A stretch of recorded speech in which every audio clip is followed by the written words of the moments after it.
Hi everyone, I'm Bob Bath, in-house Master Sommelier for Alpha Omega Winery. And we're here today to talk about Spring Renewal, our next virtual tasting coming up on Saturday, April 10th from 12 o'clock to 1 o'clock in the afternoon. We'll be featuring two very exciting wines, the 2019 1155 Sauvignon Blanc and something from our cellar, the 2014 Cabernet Sauvignon.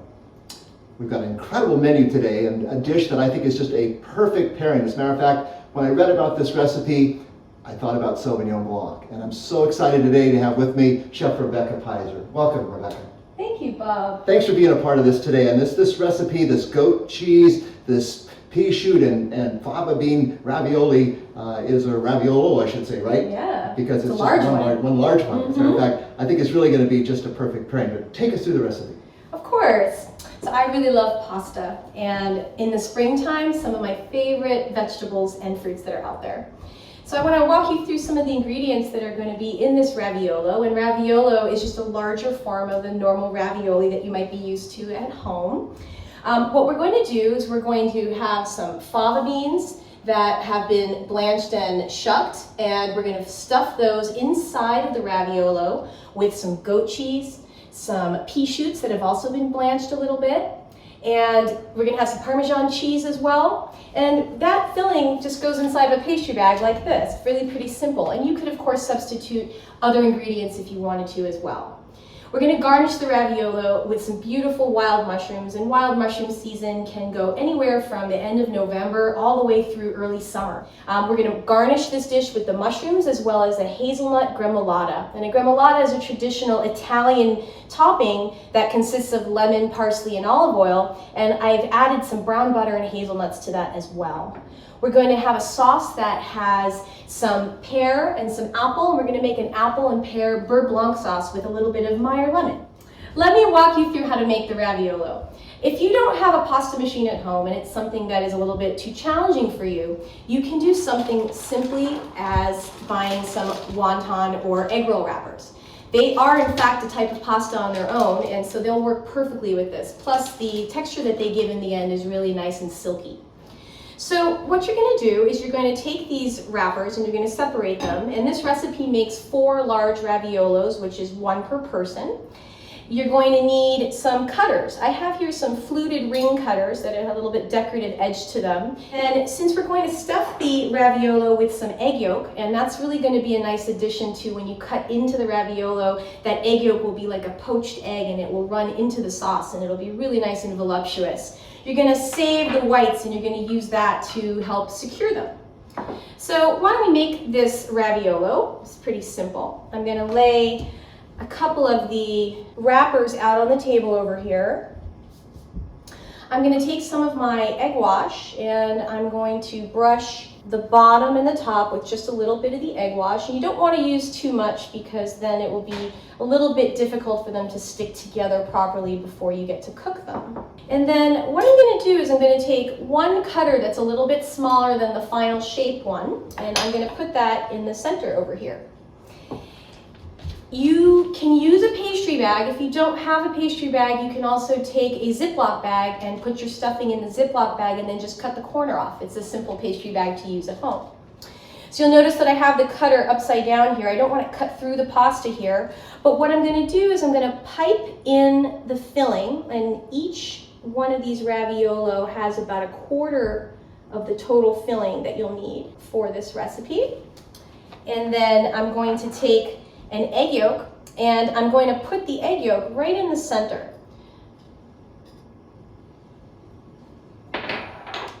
Now I'm going to take my cutter off, the initial cutter that I used, and I'm going to lay the egg wash side of the second wrapper down on top like this. So drape it pretty gently over the top.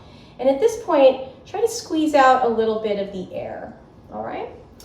And I want you to go back to this cutter that you used before, and I want you to use it to help shape the filling around into a really nice round shape. And this will also help to make sure that when we go to secure this raviolo, that the filling has a nice shape on the inside. And then just press gently, don't press too hard, okay? Now we're going to take our larger cutter and we're going to cut this raviolo out. And then it's really important at this point, you'll notice we have this beautiful raviolo, that you secure the edges very well. So you can use your fingers here if you wanted to. You could also take a fork and push down with the fork. Now don't push too hard because you don't want to end up cutting through the pasta. And then here I have a plate, or you could use a cookie sheet, and it has a little bit of flour. I've got some semolina flour there, but you could use all-purpose flour. And I'm going to put that on the plate until I'm ready to cook the raviolo. Chef, that looks just beautiful. I think what an exciting start. Now, do I cook those one at a time, or can I cook multiple ones at once? It depends on how large your pot is. I have a pot here to cook just one, but if you had a larger pot, you could cook all 4 at the same time. The issue is that once they go into the boiling water, you don't want it to be at a rolling boil like crazy, because then you might break apart the raviolo and overcook the egg yolk. So we're going to be almost gently simmering. So let's talk about some of the garnishes before I go into making the sauce, because the garnishes can be made ahead of time and then they can be held. What I have here is some final sauteed wild mushrooms that have some thyme and some fava beans in there. So let me talk a little bit about the fava beans if you're not familiar with these. This is an awesome springtime vegetable. It's very particular to the West Coast, although you can get them all over the world. The fresh fava beans need to be shelled, and so you break this pod open, and inside you'll find these beautiful beans. Now, there's more to do than just this. What you have to do now is you need to boil these, and then after you boil them, and really the boiling is about 10 seconds or so, you'll notice that they get a little bit shriveled up. At this point, you can simply use your fingernail, or you can use a little paring knife, and you make a little slit in there, and then you push the fava bean out. And then they're perfectly cooked at this point, they just need to be rewarmed. So our filling for the raviolo has some of these that have been chopped up. Now let's talk about our wild mushrooms here. I've got a really great assortment here. If you can't find wild mushrooms that are harvested, you can also buy the cultivated wild variety, or you could simply use button mushrooms. I have here some chicken of the woods, or hen of the woods, sorry. These are popinos. This is a really awesome one that's available in the early part of spring called a bluet. It has a bit of a blue hue to it.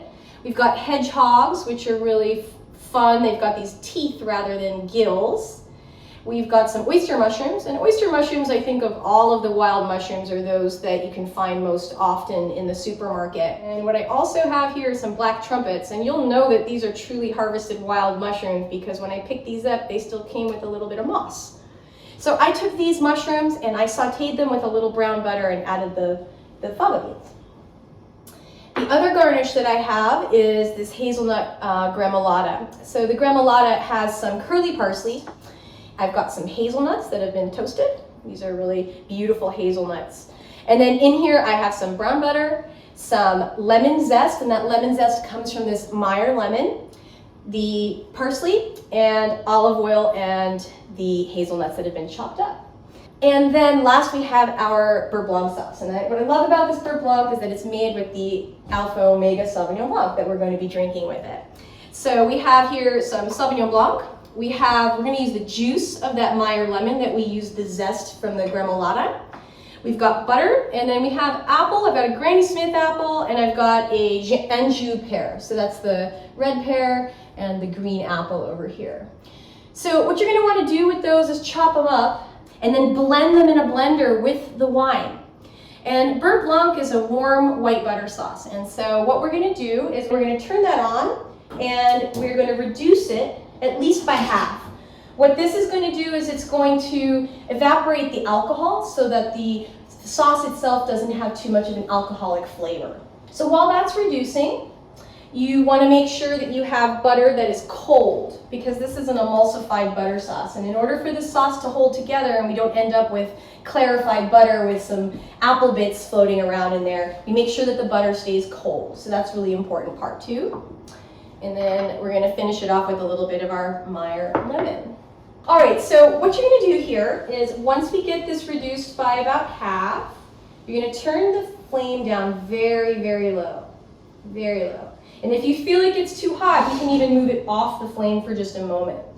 And the key here when we make the Beurre Blanc is that we add the butter that's cold and we swirl it in bit by bit until it's mostly gone. So add your butter and swirl. Now you could use a whisk for this if you wanted to as well. You could also use a spoon. The key here is that we're not boiling the sauce, we're trying to keep the butter fully emulsified. If you feel like it's going to start to break, take it off the heat and do it on the side. Now the thing about a Beurre Blanc sauce is that it holds well for about an hour or so. So you could just hold it warm on the stove if you wanted to make it ahead of time.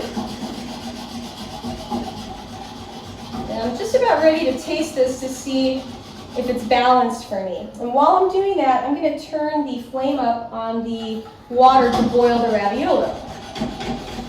Add a little bit of salt. And then I'm going to do a little squeeze of my lemon. And then we can set this off to the side. Ready to go. Make sure you don't boil this sauce, otherwise it will tend to break. Okay.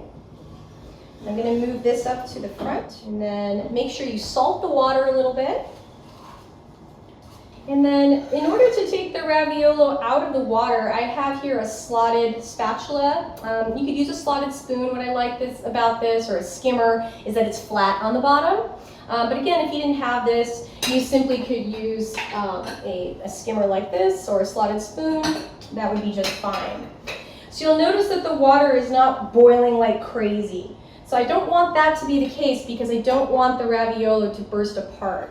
So I'm going to take the raviolo and then I'm going to put it into the water. And we're going to cook it about 3 minutes or so. We don't want the egg yolk to cook like a hard cooked yolk. We want it to be like a poached egg. So here I've got a nice size plate that we're going to use. You could use a round plate if you like, and it also would depend on what the shape of your ravioli is. If you wanted to make square or triangles, you might use a different kind of plate. Well, I know they were traditionally square, weren't they? They were traditionally square and they were made for Lent. Yeah, is that right? Mm-hmm. So we're going to take our plate here. I'm going to take some of my sauce and put it down in the center. Now you probably want about 3 ounces or so of this sauce. I'm going to swirl it around like that.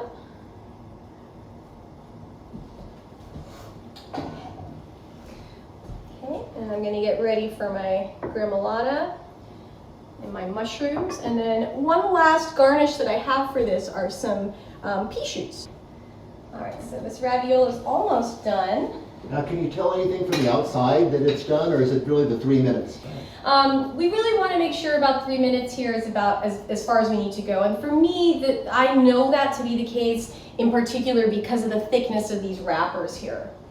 So obviously the thicker the wrapper, the longer. The thicker the wrapper, the longer you're going to want to cook it. But again, we want to make sure we don't overcook that yolk, right? Okay. So we've got about another minute or so to go. And we're going to plate this according to tasting with and dining with the Sauvignon Blanc.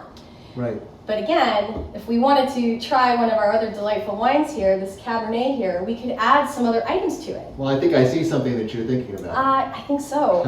I have here a really beautiful roasted lamb chop. And I just simply put salt and pepper on there because we've got a lot of other flavors going on the plate. And then these are some oil-cured olives. So basically these have been salted rather than brined, and then they pack them in oil. They don't have quite a briny flavor. They're a little bit more muted, a little bit more mellow, but they'll add a little bit of saltiness and a little bit of umami to the plate. Wonderful. And I think with the older Cabernet Sauvignon, I think that's really going to pick up the umami of this older wine too. I think so too. So here we go. I'm going to take this raviolo out. I want to drain it a little bit. We don't want to place too much water on this plate. Okay. I'm going to put the raviolo down in the center here. I'm going to take some of my wild mushrooms, a nice assortment around the plate, as well as some fava beans. And again, any mushrooms that you have available to you. Even if you had dried mushrooms that you wanted to rehydrate, that would work as well.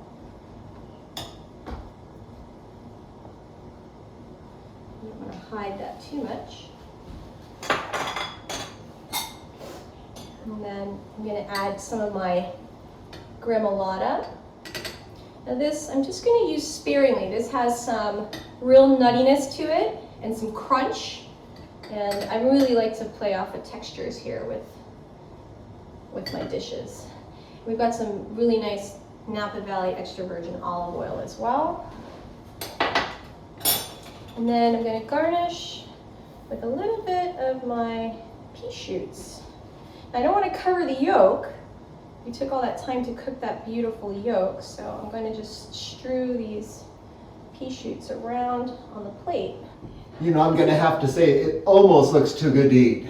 Almost. Almost. Almost, right? What a beautiful dish. And it Thank feels like you. spring. It's going to taste like spring. And I can't think of a better pairing than 2019 1155 Sauvignon Blanc. Cheers. What a wonderful recipe, Rebecca. Thank you, Bob. Nice to cook with you.